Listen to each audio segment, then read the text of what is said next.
Hello there you guys, welcome to one of my videos. This is your Manchester United versus Everton preview. It's Saturday, 12:30 kick-off at Old Trafford. We're coming into this game on the back of a 2-1 win against Villarreal in the Champions League group stage. The goals obviously came from Paco Alcacer.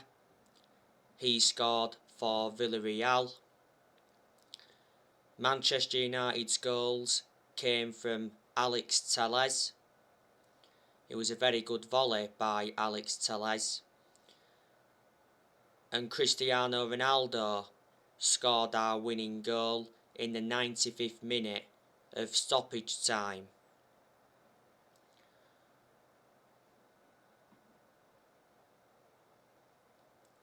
Ole Gunnar Solskjaer said he's grateful to Ronaldo for the winner, but Solskjaer said we were lucky. Ronaldo has scored 5 goals in 5 games for Manchester United, and it was Ronaldo's 178th appearance in the Champions League. For the vast majority of the game against Villarreal, we was par. But it's good that we got back to winning ways. Because prior to the Villarreal game, we'd lost 3 of our last 4 games in all competitions. And it was good to see Manchester United get revenge on Villarreal. Because obviously last season, Villarreal beat us in the Europa League final 11-10 on penalties. We lost our last league game 1-0 against Aston Villa. That was Villa's first win at Old Trafford in 12 years. So we need to get back to winning ways in the Premier League. So the last time Everton beat us at Old Trafford was back in 2013. It was a late goal from Oviedo.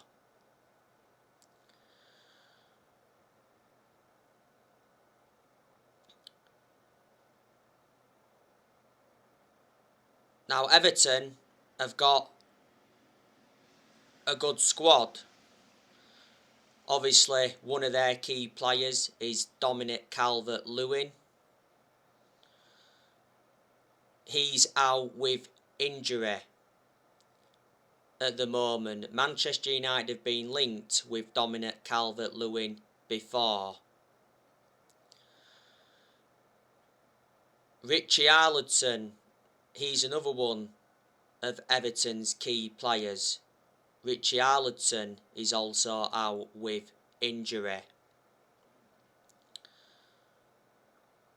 Decore, he's also very, very good. I think he'll be in contention to play in this game. I think Everton brought Decore in when they had Carlo Ancelotti. Andros Townsend, Everton brought him in the summer transfer window. Everton have also got Demarai Gray. They brought him in the summer transfer window.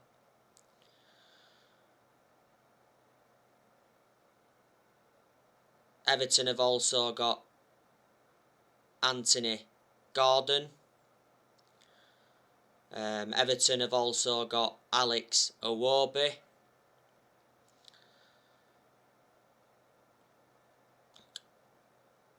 James Rodriguez, he's also very good for Everton.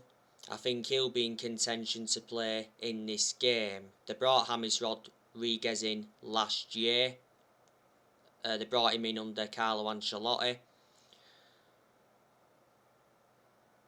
Everton have also got Andrea Gomez. Now he's out with injury. He's injury prone, is Gomez. He's sustained quite a lot of injuries at Everton.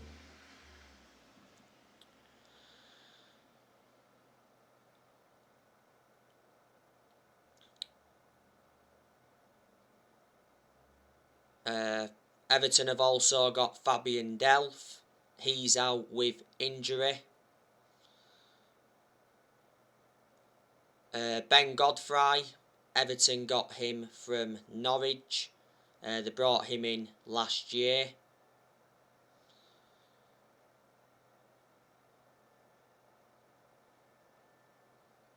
Everton have also got Allen. Brought him in from Napoli.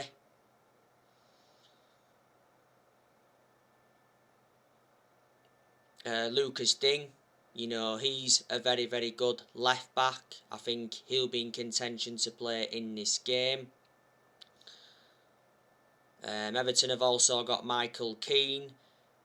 He's one of their centre halves. You know, if Michael Keane plays in this game, he'll be reuniting with Man United, because Michael Keane is a former Man United player. They've also got Yerry Mina. You know, he's another one of their centre halves. Everton have also got Holgate, one of their defenders. Seamus Coleman, he's still at Everton. He's out with injury. Jordan Pickford, he's out with injury. He's obviously Everton's first choice goalkeeper. Pickford did well in the Euros. He also did well in the 2018 World Cup.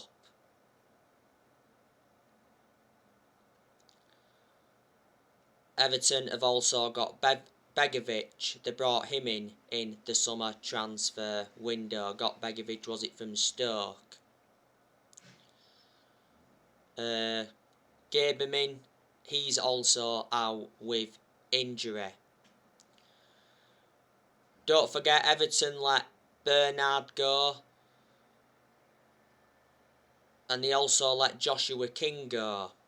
Everton initially brought Joshua King in under, was it Carlo Ancelotti? A few years ago, Everton lost Idrissa Gueye. He went to PSG.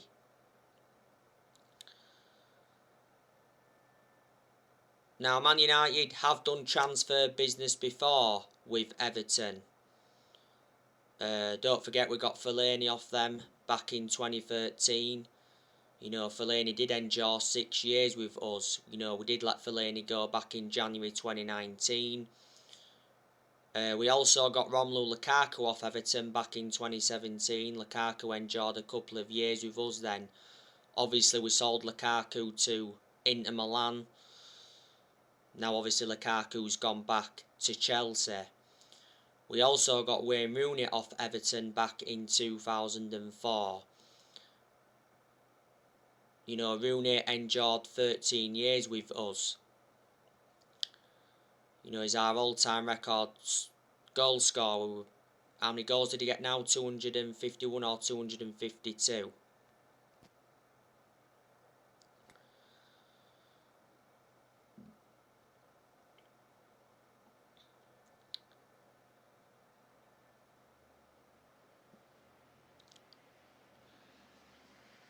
Everton's manager is Rafa Benitez. Everton appointed Rafa Benitez in the summer. He's got a contract with Everton until 2023.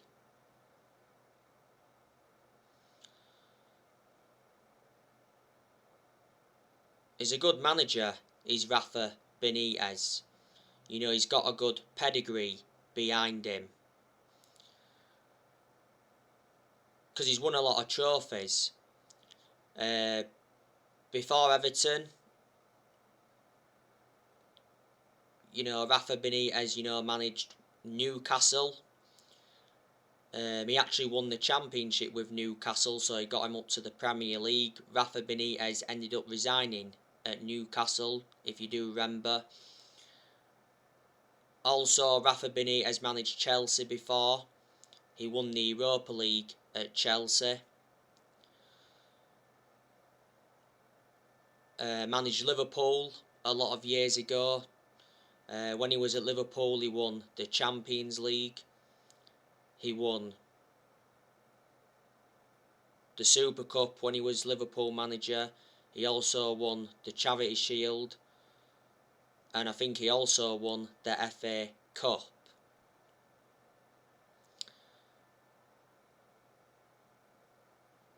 So he's proven in the Premier League. He's managed a lot of other clubs as well, but I can't remember all of the rest of the clubs he's managed.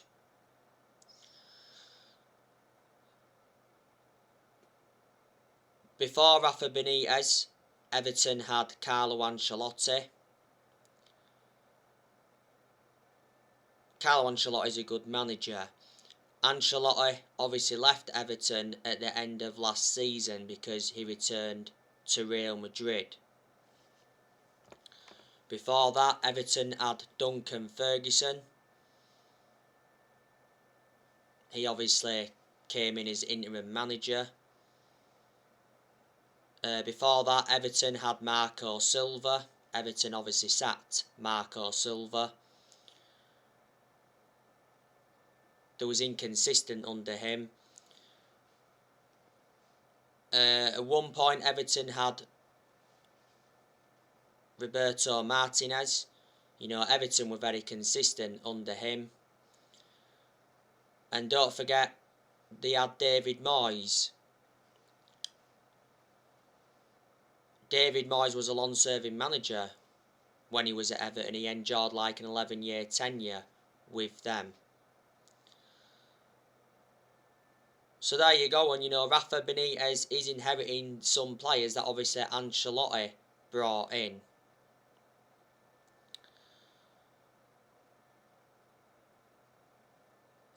We beat Everton comfortably at Old Trafford in pre-season.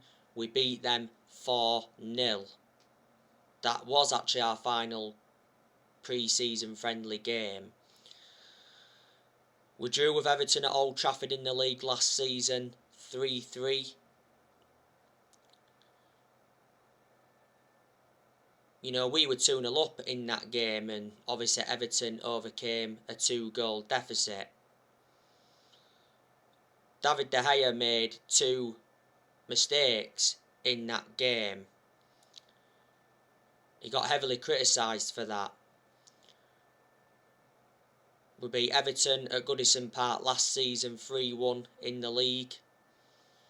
If we hadn't have beaten Everton at Goodison Park last season in the league, there'd have been a very good chance that Solskjaer would have been sacked, because reports were coming out prior to that game saying, you know, if we don't beat Everton, you know, there's a good chance Solskjaer will be gone. But we won the game anyway. And we beat Everton in the EFL Cup last season, away from home, 2-0. I think it was the EFL Cup quarter final.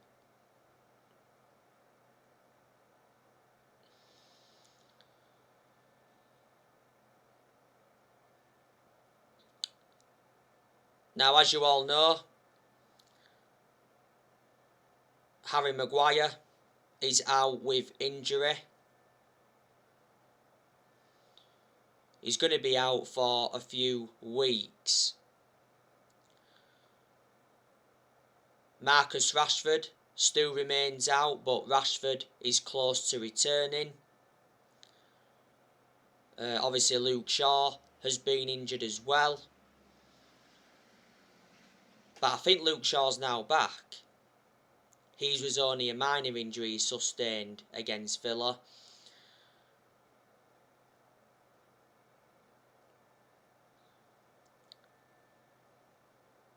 Amad Diallo is obviously out with injury. And that's it.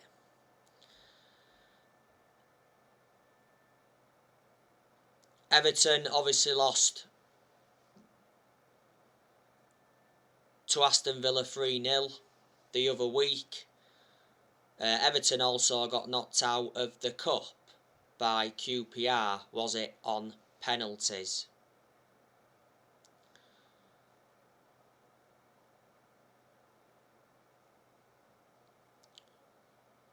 Now, we have lost one game in the league so far this season, and that was to Aston Villa. But prior to that defeat, we enjoyed a good start to the Premier League season.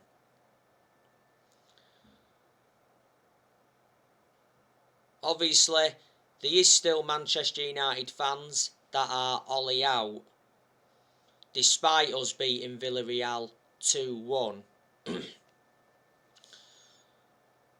Obviously, Ole Gunnar Solskjaer has been under pressure. Solskjaer's job is safe for now, because the Man United board retain full support for Solskjaer. Solskjaer got very good backing in the summer transfer window. John Murtough backed him.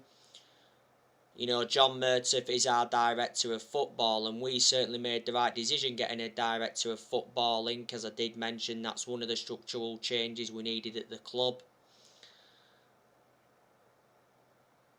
Darren Fletcher also backed Solskjaer in the summer transfer window, and we made the right decision recommending Darren Fletcher back in. Darren Fletcher knows the club through thick and thin. He endured 2 decades as a player for Man United, and surprisingly, our owners, the Glazers, backed Solskjaer in the summer transfer window, but only because they'd been persuaded to. And Ed Woodward has said several times before that he'd backed Solskjaer, and Woodward has stood by Solskjaer, and when we was enduring them bad periods under Solskjaer, Woodward assured that Solskjaer's job was safe. We know Woodward's leaving Man United. It got announced he was leaving back in April when that European Super League came into the equation.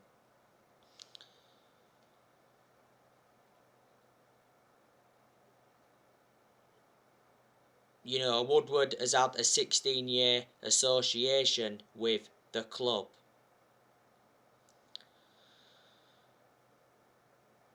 Man United, though, did enjoy a very good summer transfer window. We brought Tom Heaton in on a free from Aston Villa, brought Jadon Sancho in from Borussia Dortmund, brought Rafael Varane in from Real Madrid, and we re-signed Cristiano Ronaldo after 12 years. So we made 4 signings, and we spent around 141 million in the summer transfer window. It was disappointing that we didn't sign a midfielder in the summer transfer window. I'm hoping we can sign a midfielder in January or next summer.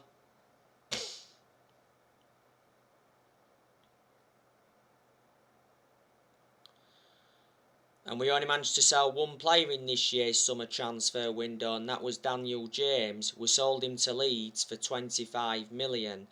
The reason we sold him is because we re-signed Cristiano Ronaldo.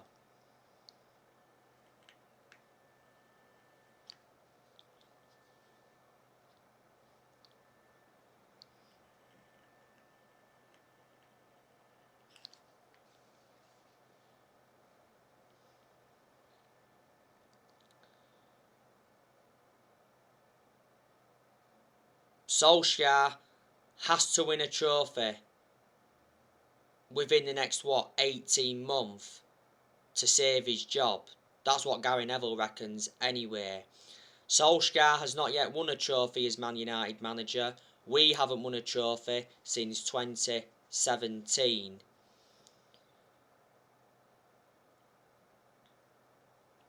And that's nowhere near good enough to our standards.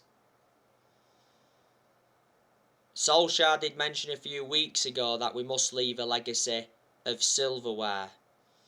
Solskjaer's ambition for this season is to win the Premier League. We haven't won the Premier League since 2013. That's 8 years ago now. And obviously, it would be a remarkable achievement if Solskjaer won the league this season. But there's a lot of United fans that are sceptical we're going to win a title or win anything, should I say, under Solskjaer. But we should be winning the league this season. there's no excuses. We've got a title-winning squad. And earlier on this season, Solskjaer told his Man United squad that it's better than the 1999 treble-winning team that Solskjaer was part of. I said at the start of this season that this season is massive for Solskjaer because he's got big expectations to exceed. You know, this season is Solskjaer's third full season as Man United manager. You know, Solskjaer's been in charge of Manchester United now for almost 3 years.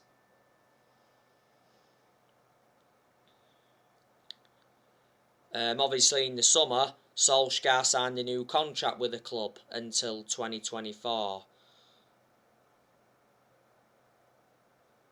There's an option of a further year, and like I mentioned, we made a mistake giving him that new contract, because I can assure he won't see out this new contract.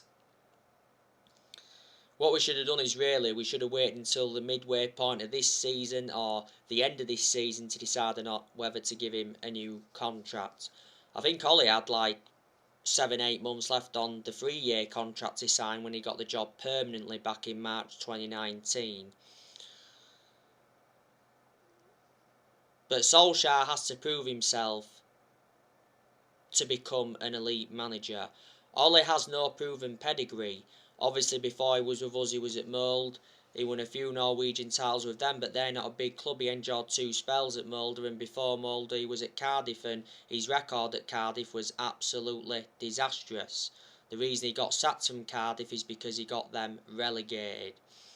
But whatever happens regarding Solskjaer, we'll always adore him because he is a club legend. He enjoyed 11 years as a player for Man United. He flourished under Sir Alex Ferguson's guidance.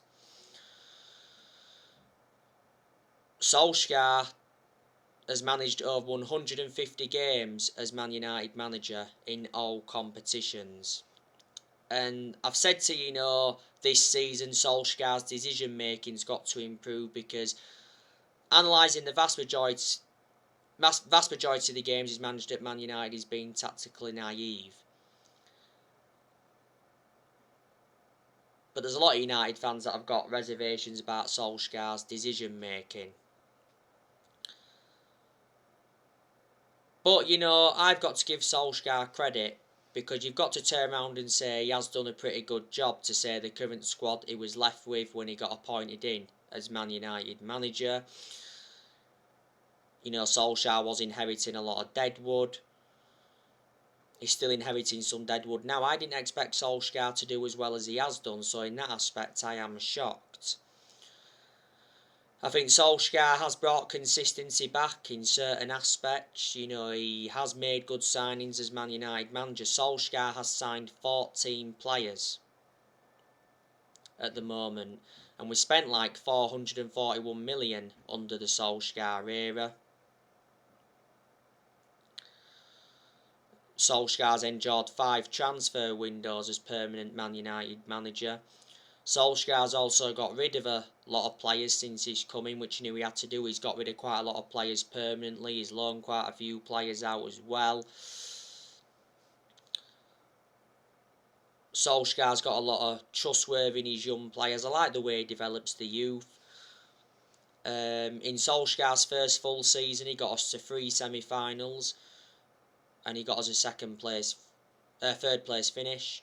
In Solskjaer's second full season, he got us to the EFL Cup semi-final, the FA Cup quarter-final and the Europa League final. That was his first major final as Man United manager. And he got us a second place finish last season. So progress has been made under Ollie, but what Ollie produced in his first full season and his second full season, he's looking to build on that this season, isn't he?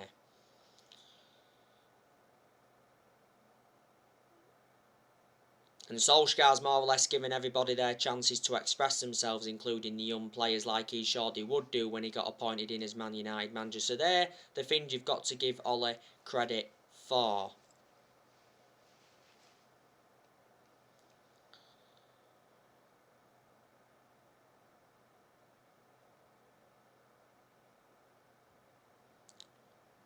Our away form in the league is superb. I think we are unbeaten in our last, 29 Premier League away games. But we haven't been so good at home. That's a concern. So at Old Trafford, we've got to replicate what we've been doing away from home.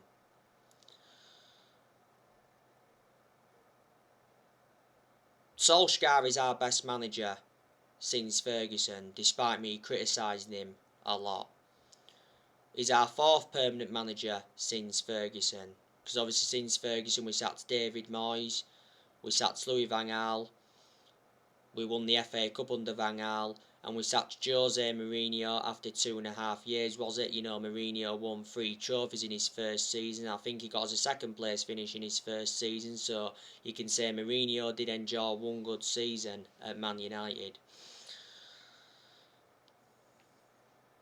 I'm expecting Manchester United to sell players next year. Well, a couple of weeks ago, it said Solskjaer is willing to sell up to 7 players in January, including Anthony Martial and Van der Beek. Martial is finished at Manchester United. Martial did play in the Carabao Cup game against West Ham. Struggled to make an impact. A couple of chances fell for him, but his finishing was poor. And he was isolated for the vast majority of that game. It said the other week though that Man United are ready to sell Martial in January. Man United value Martial at 40 million. Martial has been a long-term target for Tottenham, and it said he's open to joining another Premier League club. Martial was linked with Atletico Madrid last summer, and Barcelona are considering making a move for him next year.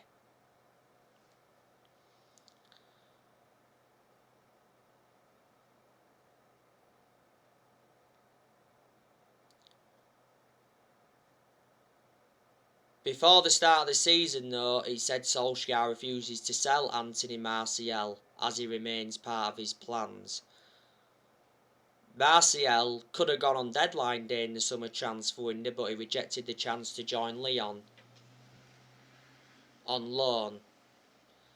Martial has been at Man United for 6 years.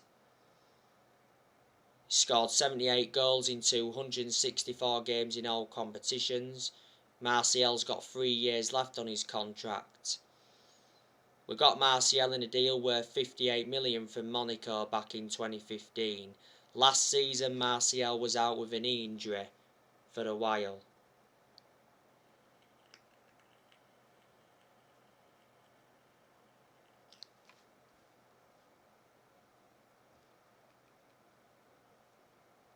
And Donny van der Beek, you know, he has to go because he's not getting enough game time at Manchester United. And I've said Solskjaer needs to start Donny van der Beek in the Premier League. You know, Van der Beek played no part against Villarreal, did he? He obviously played no part against Aston Villa last weekend. He obviously played against West Ham in the Carabao Cup. He played the full 90 minutes and he put a very good performance out. Started against Young Boys, but got taken off at half-time in that game. And I heavily criticised Solskjaer for that because he was our best player in the first half of that game.